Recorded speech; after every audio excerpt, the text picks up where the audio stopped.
তীব্র ইচ্ছা নিয়ে বেঁচে আছি আপনার সাথে একটা মিনিট কথা বলার জন্য। চাইলেও পারি না একটা বার ফোন দিতে। আপনার একটা ফোনের অপেক্ষায় দিনের পর দিন, রাতের পর রাত অপেক্ষা করে যাই। জানি কখনো ফোন দিবেন না, তারপরও কেন যেন অপেক্ষা করতে খুব ইচ্ছা লাগে। ওই যে বলতেন রাত 2টা বাজে একটা ফোন আসবে, সেই রাত 2টা বাজে আমার ঘুম ভেঙে যায়। ওই যে বলতেন 12টা বাজে ফোন দিবেন, কি খাইছি কি করছি এটা শোনার জন্য।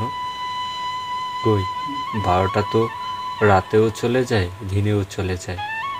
আসে না একটা আপনার দেওয়া ফোন, আসে না আপনার দেওয়া একটা মেসেজ। আমি আপনারে বলি, আপনি আমারে ছাইরা যার কাছে গেছেন অনেকটা সুখী হইবেন, অনেকটা লাখি হইবেন। কেনই বা আপনি আমার জন্য অপেক্ষা করবেন?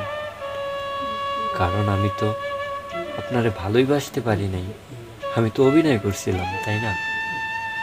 হ্যাঁ, একটা কথা শুনে রাখেন, আমার মতো করে আপনারে কেউ চাইতে পারবে না। আপনারে পাবো না জেনেও ভালোবেসেছিলাম, যেটা আমার মতো করে কেউ আপনাকে বুঝবে না, কেউ আপনাকে আমার মতো করে খুঁজবে না, যতটা আমি আপনাকে খুঁজছিলাম, যতটা আমি আপনাকে বুঝছিলাম।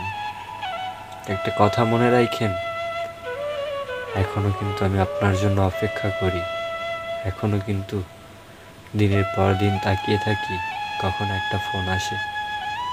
রাতের বেলা স্বপ্ন দেখি হঠাৎ একটা ফোন দিছেন, ঘুম ভেঙে দেখি কোনো একটা মেসেজও আসে না। দোয়া করি যেটায় থাকেন ভালো থাকেন, কিন্তু কোনো একদিন এই বেইমানটার কথা একটু স্মরণ কইরেন, যে